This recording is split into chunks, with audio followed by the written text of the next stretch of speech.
Hello my dear students, welcome back my YouTube channel JSSC for physics. आज हम लोग एक बहुत ही इंपॉर्टेंट सब्जेक्ट को डिस्कस करने वाले हैं जिसका नाम इलेक्ट्रिकल इंजीनियरिंग। इसका नाम क्या है? Electrical engineering BE 101-201। इसका रिव्यू अपने आप सीनियर से पूछना तो बहुत गंदा रिव्यू देंगे वो यार, कि बहुत झांटू सब्जेक्ट है, बहुत चूतिया सब्जेक्ट है, ऐसा रिव्यू देंगे। रियलिटी में आप जान जाएंगे इस सब्जेक्ट का रिव्यू इतना बैड क्यों है। लोग क्यों, फैकल्टी आपसे जरूर कहती होगी भाई इलेक्ट्रिकल इंजीनियरिंग को बड़ी ध्यान से पढ़ना, नंबर ऑफ स्टूडेंट का बैक इसी में आता है। नंबर ऑफ स्टूडेंट का कोई भी फैकल्टी वो जरूर कहती होगी आपके कॉलेज में कि अरे भाई इसको बहुत ध्यान से पढ़ना है, आपके में इलेक्ट्रिकल है तो इलेक्ट्रिकल का बैक यदि पहली बार नहीं निकलता है फिर लंबा जाता है, समझ रहे हो ना।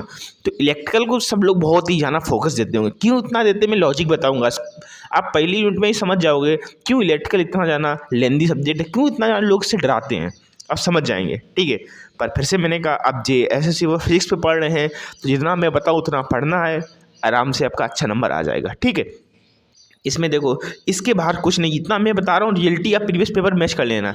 मैंने जो जो बताया वो सारा आया, पर गलती क्या किया स्टूडेंट ने न्यूमेरिकल लगाया ही नहीं।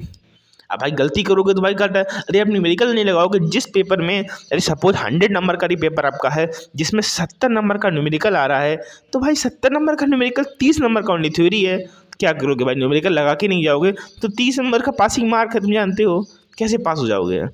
तो याद रखो, ठीक है, मोस्ट इंपॉर्टेंट सब्जेक्ट मैं वीडियो की शुरुआत में ही बता दिया हूँ, तो बड़ी ध्यान से समझना इसको और एक एक क्वेश्चन को बड़ा ध्यान से एनालिसिस करके समझना। ठीक है, सिलेबस की मैं बात कर रहा हूँ। आपका पहला यूनिट DC सर्किट है।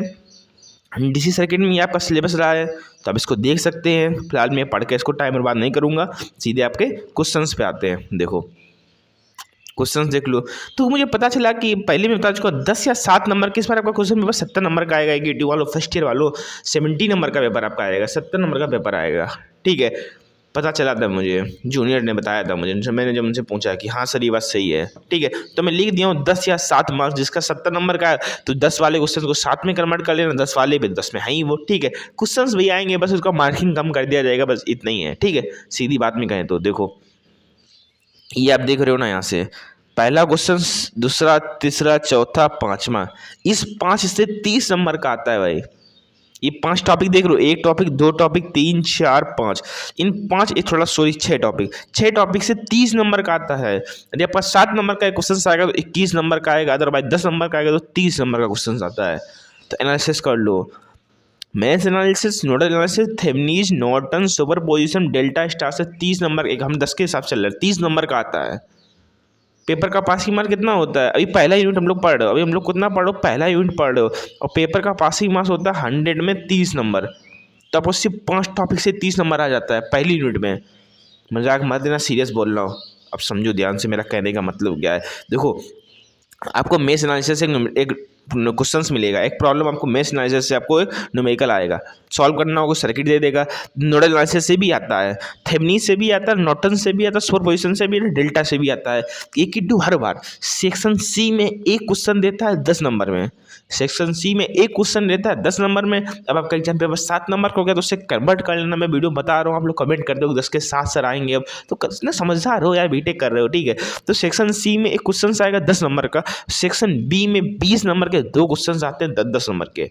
ठीक है, सेक्शन C में वैसे 2 क्वेश्चन आते हैं, उसमें एक करना होता है, ऑप्शनल होता है ना सेक्शन C में, तो उसमें एक करना होता है, तो एक 10 नंबर का ये क्वेश्चन आपको मिलेगा। और सेक्शन B में आपको 2 क्वेश्चन मिलेंगे 20 नंबर के। टोटल कितना हो गया? टोटल कितना हो गया? 30 नंबर। आप किसी भी AKTU के प्रीवियस पेपर को उठा कर देख लेना, कोई भी पेपर 17, 18, 18, 19, 20, 21, 21, 22, किसी भी पेपर को दे सकते हैं। 30 नंबर का आया इन तीनों टॉपिक से, 30 नंबर का 6 टॉपिक हैं।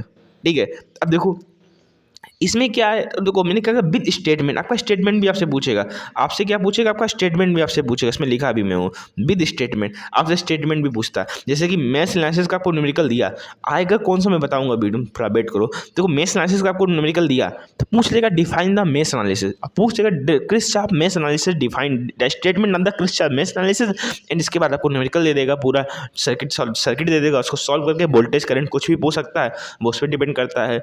पर थेवेनिन है तो इस बार आने की, देखो आता कौन कौन सा, तो नोडल का मैं बता रहा हूँ। देखो जो आते कौन कौन से, देखो नॉडल का कन्फर्म है, 100% क्वेश्चन आपको मिलेगा। थेवनीज मेश में आपको 100% एक क्वेश्चन मिलेगा सेक्शन बी में। अब आते हो इधर, तो नॉर्टन्स का भी इन तीनों में से सुपर पोजिशन डेल्टा स्टार, इन दो में से बता रहा हूँ, 10 नंबर का एक क्वेश्चन मिलेगा सेक्शन सी में। सेक्शन सी में सुपर पोजिशन डेल्टा स्टार से क्वेश्चन मिलता है। और इन 4 टॉपिक देखो सही से बताता हूँ, ये 4 टॉपिक ऊपर कर लो, ये 2 नीचे कर लो, इनसे सेक्शन सी में तुम्हें मिलेगा। दोनों क्वेश्चंस आते हैं, एक क्वेश्चन करना होता है सुपर पोजिशन डेल्टा स्टार वाले बच्चों, ठीक है। सेक्शन सी में 10 नंबर का क्वेश्चन आता है, आपको करना होगा इन दोनों में से कोई एक क्वेश्चन करना होगा, ठीक है।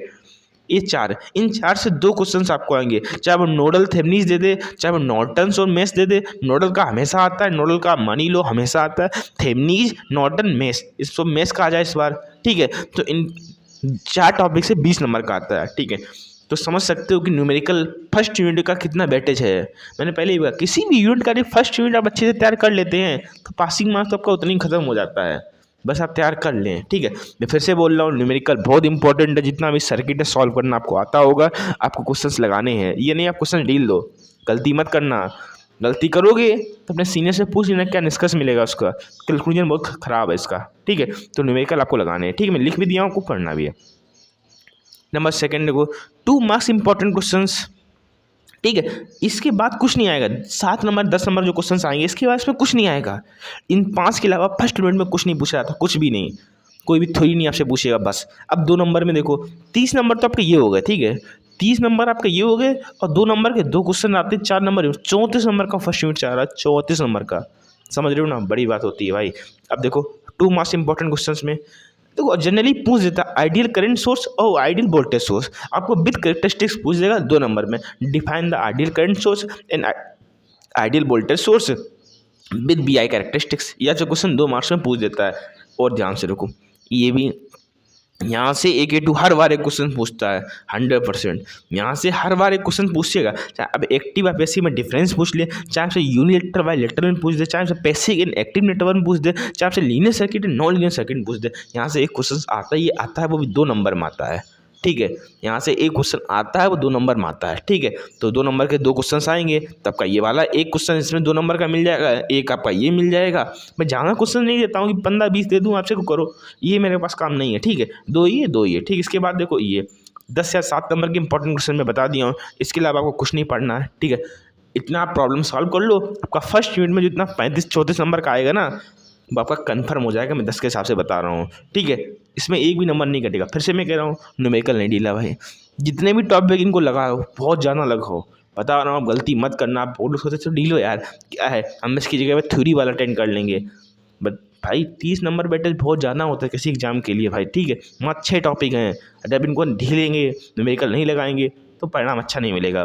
फिर आप मुझे कमेंट करेंगे, सर मैं न्यूमेरिकल लगा के नहीं गया था और सर मेरा पास नहीं हो पाया, आप मुझे कमेंट करेंगे, बहुत गंदी बात है भाई। न्यूमेरिकल लगाना ही पड़ेगा आपको। मैं फिर से बोल रहा हूँ, electronics electrical without numerical possible नहीं है। आप कुछ अच्छा कर लो इसमें, पासिंग के लिए मैं बता दूंगा, चिंता मत करो। वीडियो अभी पेपर आपका हो से 2 दिन पहले देख देना, पासिंग का मैं बता दूंगा उसमें, उसका चिंता मत करो, ठीक है। तो अच्छे नंबर लाने तब कोई लगाने पड़ेंगे, ठीक है। होप आपको ये 2 मार्क्स का फर्स्ट यूनिट डीसी सर्किट था, इसके जो इंपॉर्टेंट क्वेश्चन आपको मिल गए होंगे। जो इसके पीडीएफ है वो टेलीग्राम पे लिंक डाल दूंगा, उस पर एक्सेस करना, उस पर सारी पीडीएफ 5 मिल जाएंगी। जब 5 यूनिट कंप्लीट होगी ना, तो 5 यूनिट का मैं एक साथ पीडीएफ डाल देता हूँ ना वेबसाइट पे, तो उसी के थ्रू आप ले लेना। तो अभी आप इसके स्क्रीनशॉट ले सकते हैं, अदरवाइज पीडीएफ फॉर्मेट में आपको मैं टेलीग्राम पर लिंक डाल दूँगा, उसे डाउनलोड कर लेंगे, ठीक है। तो होप आपको वीडियो अच्छी लगी हो यार। वीडियो अच्छी लगी तो लाइक से सब्सक्राइब कर दिया करो, इतनी मेहनत लगता है आपको लिए बनाने में, एनालिसिस करने में, तो वीडियो को लाइक तो कर दिया करो ना, लाइक सब्सक्राइब कर देना। जय हिंद, जय भारत।